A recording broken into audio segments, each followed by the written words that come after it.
একদম স্থিতিশীল রোগীর হঠাৎ অবনতি, কোনো রোগ ছাড়াই অদৃশ্য এই ঘাতকটা আসলে কি, চলুন জেনে নিই। কোনো পূর্ব সতর্কবার্তা নেই, হঠাৎ করেই শ্বাসনালী পুরোপুরি বন্ধ হয়ে যাওয়ার এক নিদারুণ আর ভয়াবহ বাস্তবতা এটি। সবচেয়ে ভয়ঙ্কর ব্যাপার হলো এই হঠাৎ পতন। ৫৮ বছরের এক রোগীর অক্সিজেন চোখের পলকে কিভাবে নিচে নামছে দেখুন। বিপদের লক্ষণগুলো খুব দ্রুত চিনতে হবে। চরম অস্থিরতা, ঘর ঘর শব্দ, আর ফুসফুসে বাতাস চলাচল একদম বন্ধ। এর মূল কালপ্রিট হল ট্র্যাকিওস্টোমি ব্লকেজ। ঘন মিউকাস বা শ্লেষ্মা জমে শ্বাসনালীতে এই দ্রুত আর মারাত্মক বাধা তৈরি হয়। কেন এমন হয়? শুষ্ক অক্সিজেনের কারণে অপর্যাপ্ত আর্দ্রতা তৈরি হয়, আর এই ঘন মিউকাসই হল সবচেয়ে বড় অপরাধী।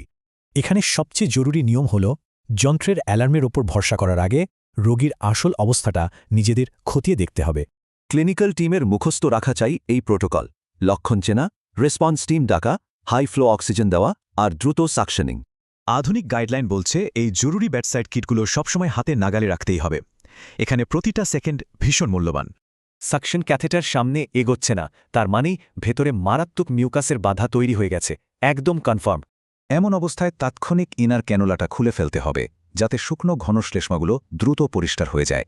বাধা সরানোর সাথে সাথেই ম্যাজিক, বাতাস চলাচল শুরু হয়, অক্সিজেনের মাত্রা বাড়ে আর রোগী দ্রুত স্ট্যাবল হয়ে যায়।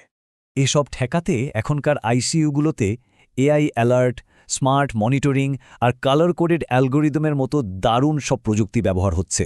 সাধারণ রুটিন কেয়ার বেশ ধীরস্থির, কিন্তু এমার্জেন্সিতে দেরি করার কোনো সুযোগ নেই। সবার আগে শ্বাসনালী সচল করতে হবে।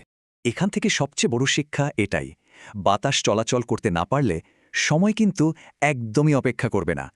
যা একটা বিরাট প্রশ্ন তুলে দেয়, বাস্তব ক্লিনিক্যাল পরিবেশে এই ভয়ঙ্কর জরুরি অবস্থা মোকাবেলার জন্য সবাই কি সত্যি প্রস্তুত?